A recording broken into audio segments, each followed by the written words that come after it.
And welcome, welcome to Birth and Beyond. My name is Adrianne. For those of you who don't know, and Birth and Beyond YouTube channel is just your go-to source to get information that you can use during your pregnancy, labor, and postpartum period. And it's just a source of information, support, and encouragement so that you can make informed decisions during your maternal care. And so today, I'm really excited because I have Danielle here, and I had the privilege and the honor of being her birth doula not too long ago, 3 weeks actually. And we have Pace here. Yes, we have Pace here. He's hungry, so he's eating.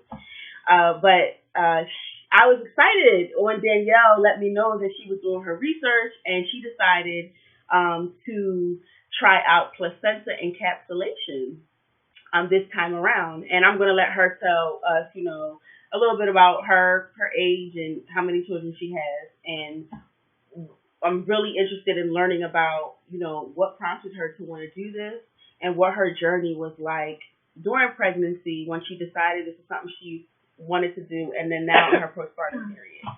So thank you, Danny, so much for doing this interview. Thanks for having us. Yes. And Paige, y'all gotta see him, y'all. Okay, anyway. So just tell us about yourself. Yeah. So hi, my name is Danielle. I'm 30 years old. I have 2 children. This is my second. First boy, second child. My daughter is 3. She'll be 4 this coming June this year. And yeah, again, he's 3 weeks old, almost 4 weeks. Initially, I was just glad that I found out that Adrianne was a doula, and I could get her help with going through this process with me. My second pregnancy, a lot of things was just different. My life was different, or is different. This pregnancy was different, and I just really felt comfortable with having a different experience. I had a midwife in my first pregnancy, so and then with alongside of having a doula with placenta encapsulation, I've always just been on like I would say a natural and health conscientious journey. I've always been like that, and it just so happened that I found out about placenta encapsulations, and I researched it, and then I found someone that does it in this. Well, she does it in tri-state area. She was, of course, certified, but then she also had a lot of recommendations and stuff like that on her site, and I just reached out to her, and since then I've been trying to talk about it to other people, as far as people who I know who are pregnant currently, people who I know who are in my age bracket who may not necessarily be pregnant now, but may have children or a child already, and they want to just research it just for the heck of it, or think that they could use it at their next experience. Right. So pregnant. Did you shop around for your different encapsulators, or what was that process actually like? So when I found that woman online, it was someone else recommended to me, and it kind of was in between a waiting game for response from that second person, but then also I had already done my research with the first, and I just felt more comfortable with that. So that's how I went about it. And they were the same in price, how much were you? The amount was $225 for the woman that I chose, and hopefully, I don't know if you can put the information or whatever. Her information is below in the info. Okay. And it was $50 deposit. It was really detailed. She had she gave me the instructions for a hospital. She actually mailed me a bag. It had the freezer bags in it. It was a cooler bag, basically. Had directions, her contact information. She sent me business cards with her stuff so that I can give them out.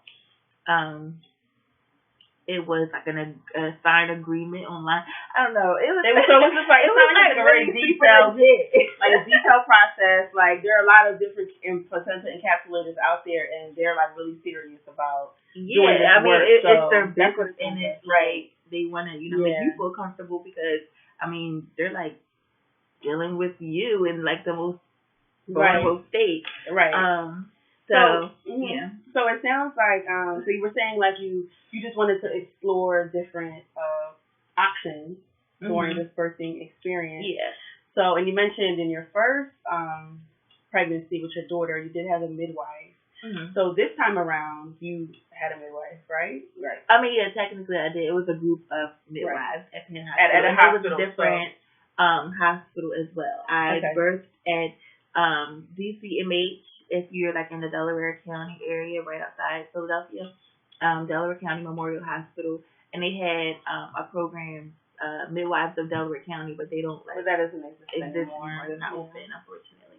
And then this time around, I chose Penn Hospital because they were like the only ones that I knew of. Well, not the only. I think it's like Grandma Hospital or something like that has one, but. I just chose them. They had midwives, and I was like, "That's the route that I'm going." Okay. So when you brought to your midwife's attention that you wanted to encapsulate your placenta, what was that conversation like? Because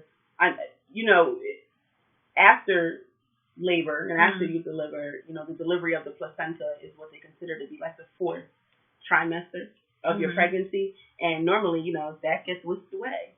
So what was that conversation like when you went to your midwife during your appointment and let them know you wanted to do that? I was actually shocked that I went in and that day that I had the appointment, I was kind of like kind of started to answer my question, and she was like, "Oh yeah, we do." Like okay, so it was like real quick. I was like, "Oh, perfect. So that's really good." Yeah, so they were like already. They're like, this is something that they're used to. At this stage, they've like been accustomed to people asking about them and getting it done, so they're already used to it. So people are informed and are choosing this option. The more we learn about things like delayed cord clamping, and the importance of the placenta, so that's really and good. I had that too. I just don't necessarily know how long it was, but I did have that as well. Like he wasn't cut like right away. It was like a couple minutes, maybe like 3 minutes.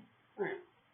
Cool. And I think, which is still really good, but on top of that, because you saved your placenta, in essence, he ended up getting all those nutrients anyway that would have been transferred during that delayed cord clamping. So, all right. So you talked to your midwife. They're on board. So that was like stress off of your back. What was the process like once you? Oh, and you said that you communicated with the placenta encapsulator, and she sent you a whole bunch of stuff. All right, so now it's Labor Day, and you're in labor, and you have PACE. What was that process like after you delivered him?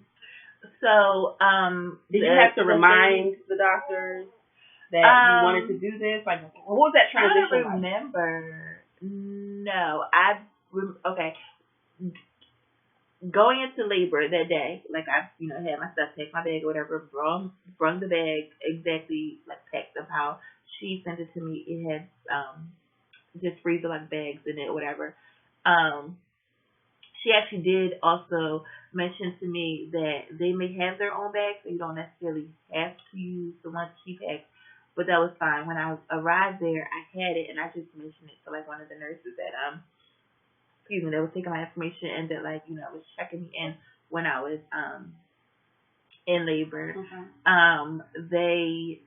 When I was in delivery room, mind you, like second child, like it's no joke. Okay, it was bad in a good way. Like it was good. It was like quick and hurry, and I wasn't ready, so I'm like trying to like remember to recite these things because you know how you can have a birthing plan and you can walk in here with a paper or whatever. I did that my first time too. I kind of felt like it was just like looked at, kind of tossed to the side, but it was things that like I wanted that we did I was able, and my partner at the time too, we were able to express to the nurse and the doctor like what we wanted.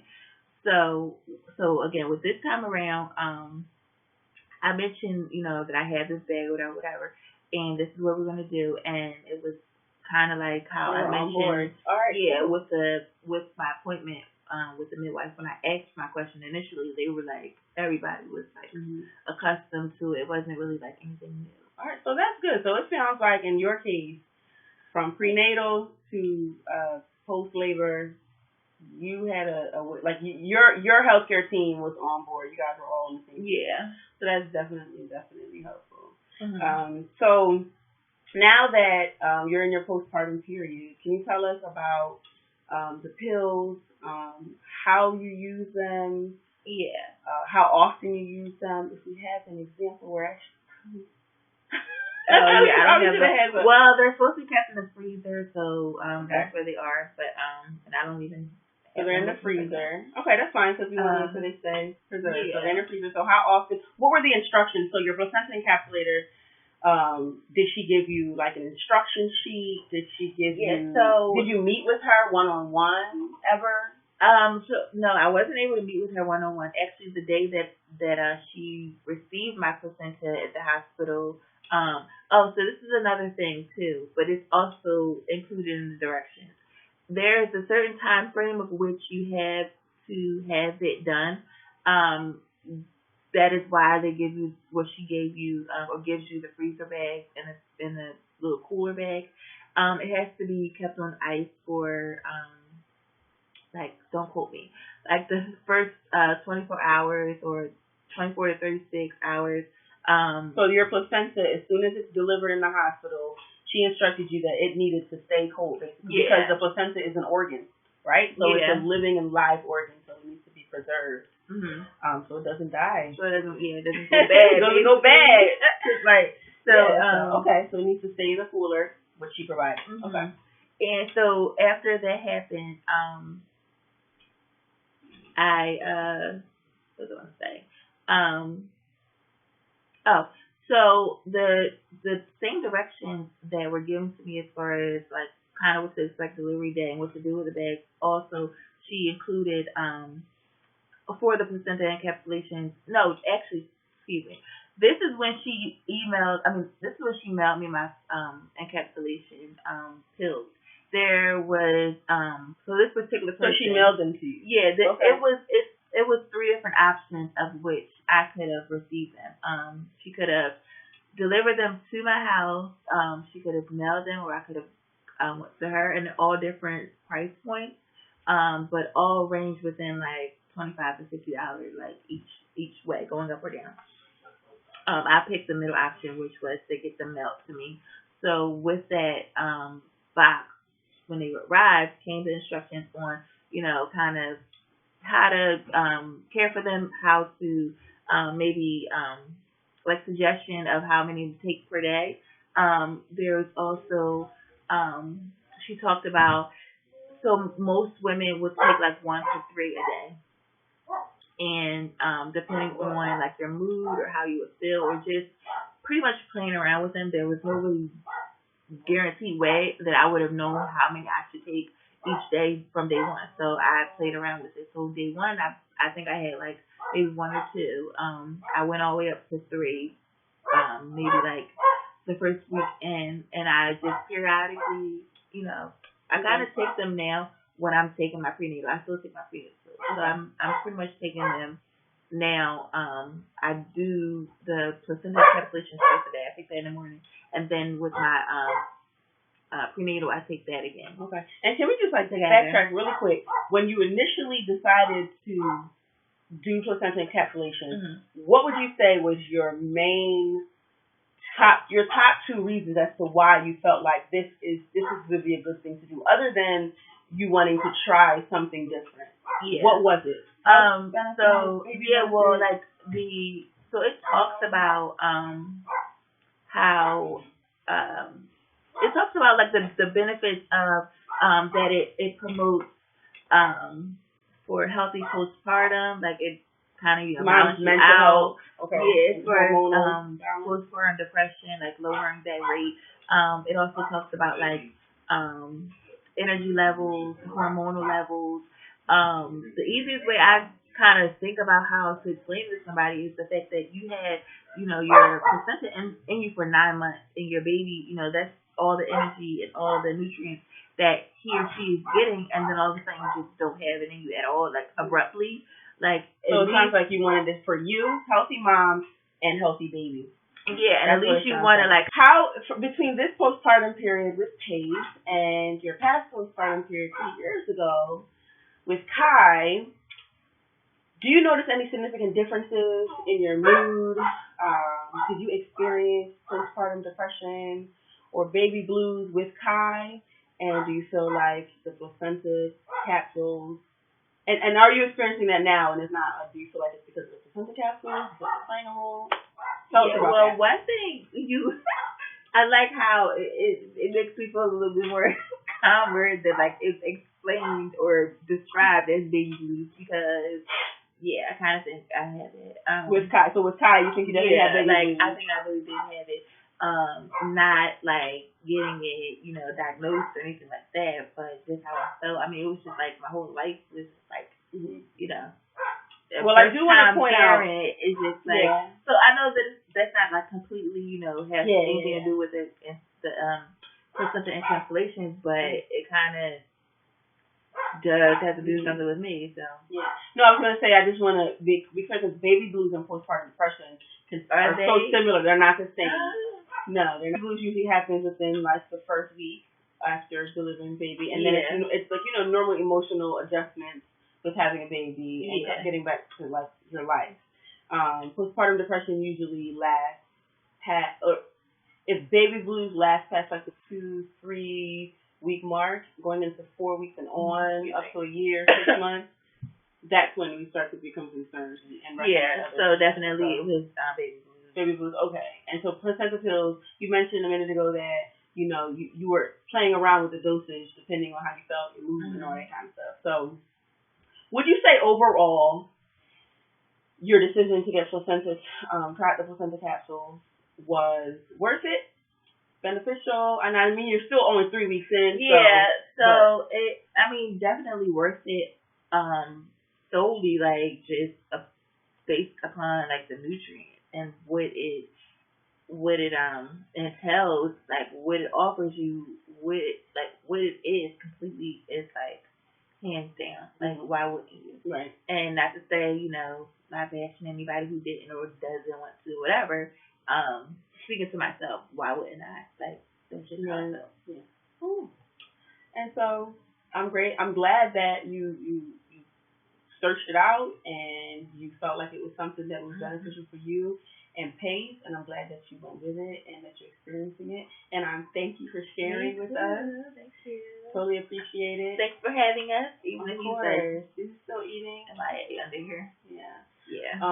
So thanks again. And so there you go. Like I mentioned a minute ago, the information for the placenta encapsulation service that Danielle used, which is, I believe she serves the Philadelphia area, and Bucks County area, and that's in Pennsylvania. The information is below, and Google searches are also very helpful. And, I'll put some extra resources down there as well.